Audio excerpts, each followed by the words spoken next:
जो कुछ हम देखते हैं या जैसा लगता है वह केवल एक सपने के भीतर एक सपना है।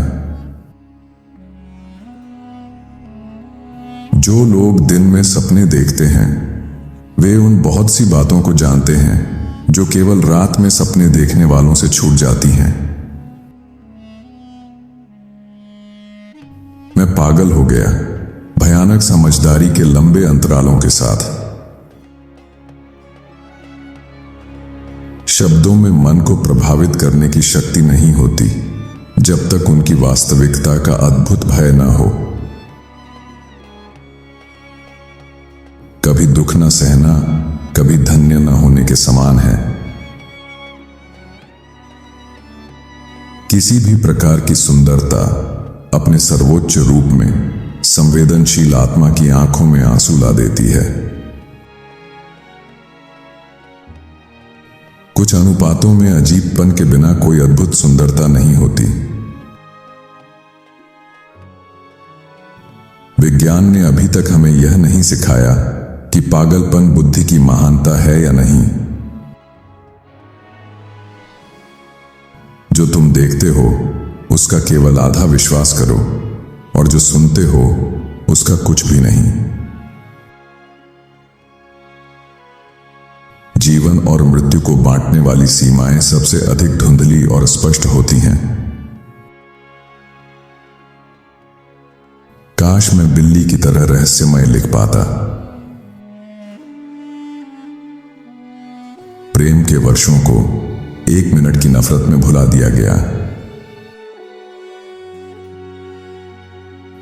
एक सुंदर स्त्री की मृत्यु निस्संदेह दुनिया का सबसे काव्यात्मक विषय है।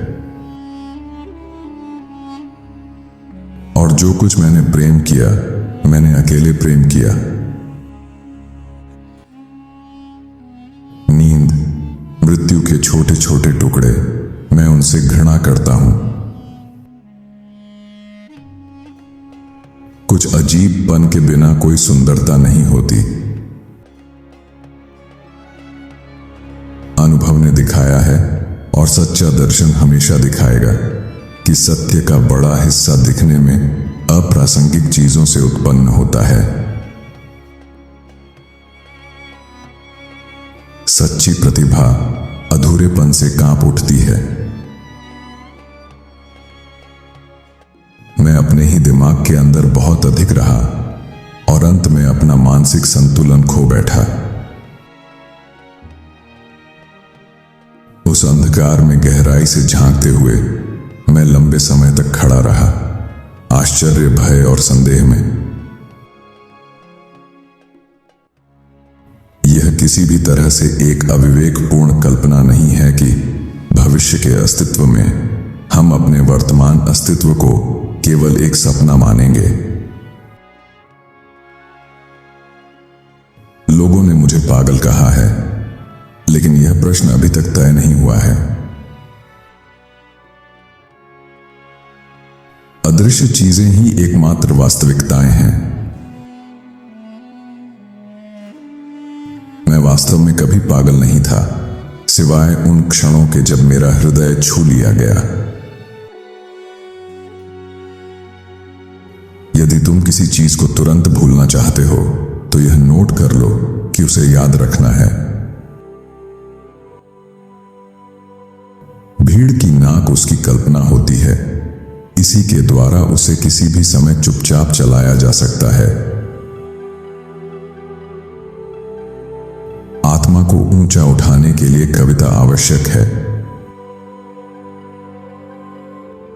जीवन की सबसे अच्छी चीजें तुम्हें पसीना दिलाती हैं। धर्म के पक्ष में एक मजबूत तर्क यह है कि दया के विरुद्ध किए गए अपराध ही ऐसे हैं जिन्हें लोग मृत्युशैया पर समझना सही महसूस अवश्य करते हैं। कुछ रहस्य ऐसे होते हैं जो स्वयं को बताए जाने की अनुमति नहीं देते।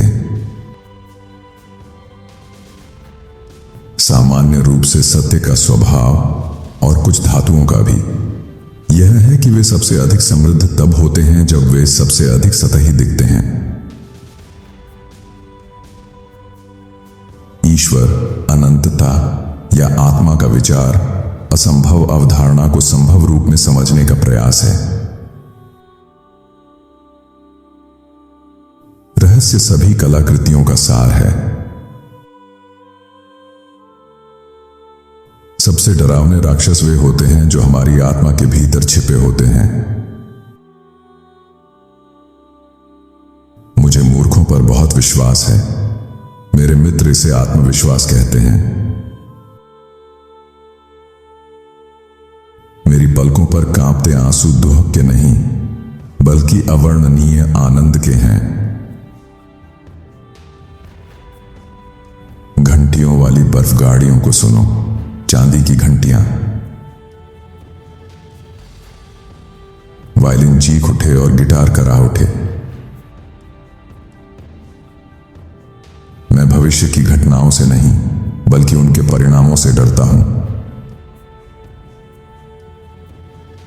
मैं एक बच्चा था और वह एक बच्ची थी इस समुद्र किनारे के राज्य में।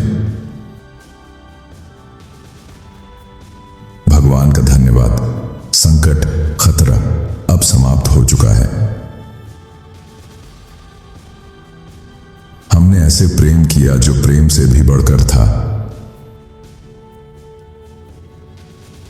बचपन से ही मैं दूसरों जैसा नहीं रहा। जीवन नामक बुखार अंततः जीत लिया गया है। दिखाई देने वाली चीजों में हम केवल परछाइयां देखते हैं। मेरे अकेलेपन को अटूट रहने दो। बारिश धरती पर गिरी, बाढ़ आई और हवाएं चली।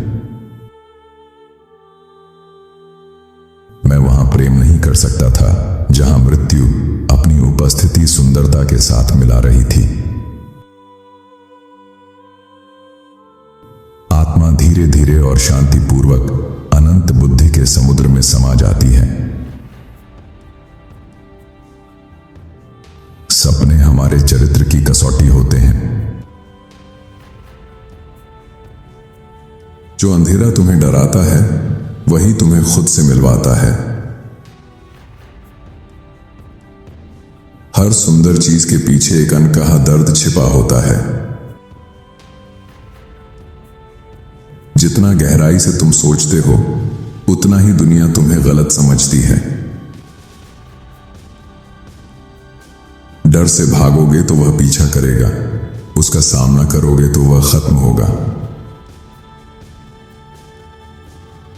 कुछ सवालों के जवाब नहीं होते और वही उन्हें खास बनाते हैं।